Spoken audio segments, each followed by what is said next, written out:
Good morning to all of you sir. మనకి పాకిస్తాన్ యుద్ధం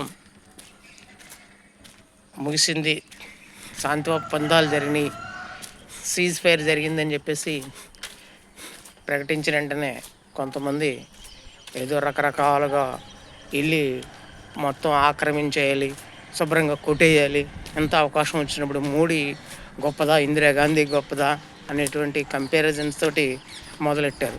అప్పుడున్న పరిస్థితులు వేరు, ఇప్పుడున్న పరిస్థితులు వేరు. అప్పుడు వాళ్ళ దగ్గర ఆటం బాంబులు లేవు, మన దగ్గర ఆటం బాంబులు లేవు.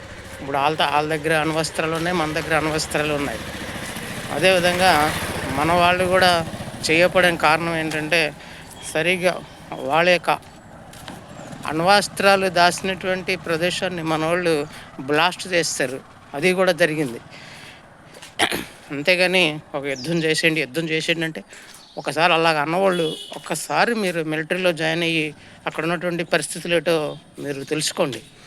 నిన్న ఒక మిలిటరీ చీఫ్, మాజీ చీఫ్ ఆర్మీ చీఫ్ ఒక ఆయన స్టేట్మెంట్ ఇచ్చాడు. యుద్ధం అంటే దెబ్బలాటే కాదు, అక్కడ కాల్చుకోవడాలే కాదు, దౌత్యపరమైనటువంటి ఆర్థికపరమైనటువంటి ఇవన్నీ చూసుకుని యుద్ధం చేస్తారు అని చెప్పి. ఎవరో సినిమా డైరెక్టర్ అంట ఆడొస్తాడు వచ్చి మన వాళ్ళు చేతకానోళ్ళు, ఇండియా వాళ్ళు చేతకానోళ్ళు అవి చెప్తాడు. ఏం చేతకానోళ్ళు, దేనికి చేతకానోళ్ళు ఇండియా వాళ్ళు?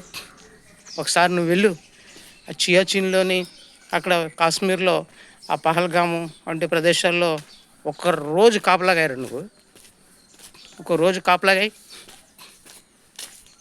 మిలిటరీ వాళ్ళని విమర్శించడం కాదు, గవర్నమెంట్ని. అక్కడ ఉన్నటువంటి కాలానుగుణంగా వాళ్ళు వెళ్తారు.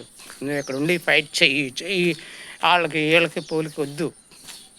గవర్నమెంట్ ఏది చేసినా సరే ప్రజల మంచి కోసమే చేస్తుంది. మోడీ గారి గవర్నమెంట్ ఏదైనా సరే మంచి డెసిషనే తీసుకుంటుంది. అది గుర్తుపెట్టుకోండి.